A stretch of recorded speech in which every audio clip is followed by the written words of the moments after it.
परम प्रेममय जुग पुरुषोत्तम श्री श्री ठाकुर परमाराध्या जगज्जननी श्री श्री बड़मा और ठाकुर परिवार श्री चरणे मोर कोटि कोटि प्रणाम एवं आजिर एही भिडियो देखुथिबा समस्ते को मोर रानंदित जयगुरु। आजिर इष्ट प्रसंग शेष पर्यंत शुणा चेष्टा करिवे। जदि भिडियोटी भल लगे तेबे चैनलटी को सब्सक्राइब करबा पई अनुरोध। मनीष हुए तो ईश्वरमुखी हेब नहेले प्रवृत्तिमुखी हेब। निजे ईश्वरमुखी हेबा और अपर को ईश्वरमुखी करि तोलिबा ही मंगलर पथ बोली श्री श्री ठाकुर कहती। एई पथरे जो माने चलती हरि सेमानंकर रक्षा करती ही करती। तेबे एहीपरि एक घटना उपरे आजिर आलोचना। 1962 मसीहा श्री प्रफुल्ल रंजन चक्रवर्ती सेतेबेले कलिकतारे रहुथिले।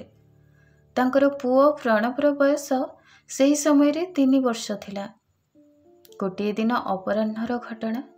घरर सबु लोक माने निज निजर काम रे व्यस्त थांती। प्रफुल्लदा मध्य सेही समय ऑफिस रे थांती। एपटे पुओ झियो माने पिजुली तोलिबाकू छात उपरकू जाई थांती। नुआ घर तेणु छात उपरे कोनोसी रेलिंग तैयारी होई नथिला। छात को लगी गोटे पिजुली गछटिए थिला। तेणु भाई भौणी मिसी बेस उत्साहर सह गछर डाल को टाणी पिजुली तोलिबाकू चेष्टा करुथांती। एहारी भितरे सेमानकर नजर पड़े गोटे पाचिला पिजुली उपरे जहाँकि दूर डालरे थिला। तेणु चारि भौणी मिसी गछर सेही डाल को टाणी निज आड़ को आनिला परे प्रणव सेही पाचिला पिजुली को तोलिबार थिला। किंतु जेमिति से पिजुली को तोलिबाकू गला पर क्षण रे ही चारि भौणी टाणी धरिथिबा डाल को अजाणତରେ छाड़ी देले। पिजुली आउ सेही समय छिंडा तो होई पारि नथिला बरम पिजुली सह ही प्रणव भी डाल सहित टाणी हो जाइथिला। एहा परे आउ कोन बा हुए। चारि भौणी निज भाई को एहीपरि तळे पड़ी जिबार देखि एका संगरे चित्कार करी कांदिबाकू लागिले। एपटे प्रफुल्लदांक स्त्री मध्य पुओ को छातरू तळे पड़ी जिबार देखि कांदिबा आरंभ करिदेले।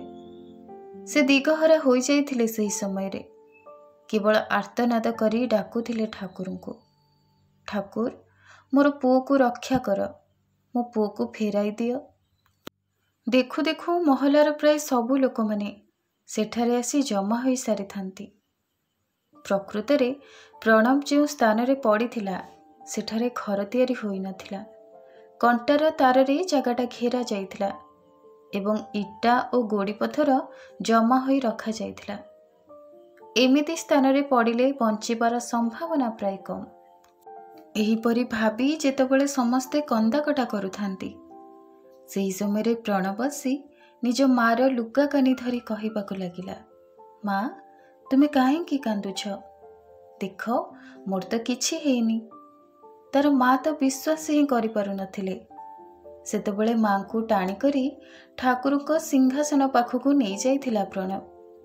आउ ठाकुर को देखाई कहिला, मु जेतेबेले पड़ी जाउथिली सेतेबेले ठाकुर तो मते धरी नैथिले।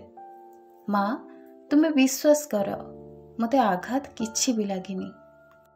निजर 3 वर्षर पुओ मुखरू एहीपरि कथा शुणिबा परे भी प्रफुल्लदांक स्त्री निजर परिवारर डाक्तरंक पाखकू नहीं चेकअप कराइले। डाक्तर बाबू परीक्षा निरीक्षा करी कहिले केउठी भी तो आघातर चिन्ह नहीं। किंतु माँ मन तो मार विश्वास ही हेउ नथिला। तेणु डाक्तरंक पाखरु औषध इत्यादि लेखाई नेले। किंतु डाक्तर सेही समय सांत्वना दे कहिथिले, जदि देह हाथ रे दरज रुहे तेबे गोटिए बटिका खुआई देबे। किंतु आश्चर्यर कथा थिला प्रणव को गोटिए भी बटिका खाइबाकू पड़ी नथिला। तेबे घटनारू स्पष्ट बुझा पड़िबाकू बाकी नहीं जे रखे हरि तो मारे किए। तेबे आजिर इष्ट प्रसंग एठी शेष करुछि। पुणी आलोचना करिबा आउ एक इष्ट प्रसंग। से पर्यंत आपण समस्तिंको जय गुरु। वंदे पुरुषोत्तम।